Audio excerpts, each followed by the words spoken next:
ભરૂચ જિલ્લાના મક્તમપુર ગામના મુસ્લિમ સમાજના રહીશો દ્વારા રાજ્યમાં ચાલી રહેલી એસઆઈઆરની પ્રક્રિયા દરમિયાન થયેલી ગેરરીતિઓના આક્ષેપ સાથે જિલ્લા કલેક્ટરને સંયુક્ત આવેદનપત્ર પાઠવી તાત્કાલિક કાર્યવાહી કરવાની માંગ કરવામાં આવી છે।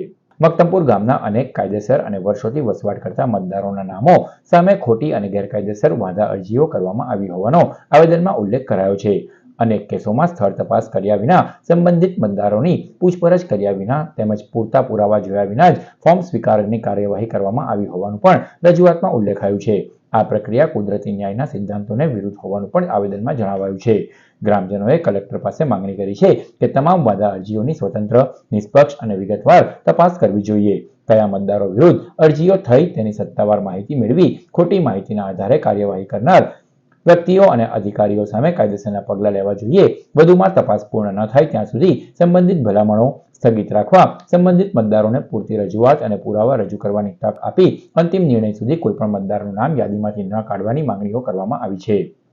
મતદાર યાદી સુધારણાના કાર્યક્રમ અંતર્ગત મક્તમપુર ગામના તમામ મતદારોએ પોતાના જે કંઈ પણ જરૂરી દસ્તાવેજો મતદાર સુધારણા માટેના કાર્યક્રમમાં બીએલઓને આપવામાં આવ્યા હતા।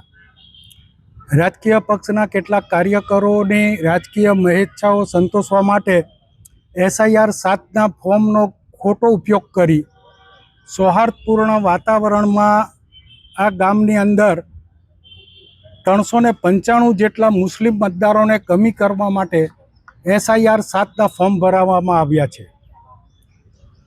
જેટલા લોકોના નામો એસઆઈઆર 7 ફોર્મમાં છે તેમાં પ્રતિષ્ઠિત નાગરિકો છે, વકીલો છે, એન્જિનિયરો છે, રિટાયર્ડ સરકારી કર્મચારીઓ છે।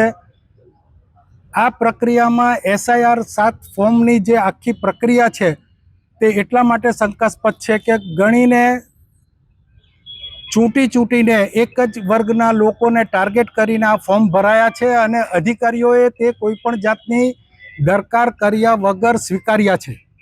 તેની સામે અમારો સખત વાંધો છે। તે બાબતે અમે રજૂ કરવા અત્રે આવ્યા છીએ અને અમે આશા રાખીએ છીએ કે અધિકારીઓ, કલેક્ટર સાહેબ આ બાબતે તુરંત આ ખોટા એસઆઈઆર ફોર્મ ભરનારા લોકો સામે, અધિકારીઓ સામે, રાજકીય પક્ષના કાર્યકરો સામે દાખલારૂપ પગલાં ભરશે તેવી અમને આશા છે।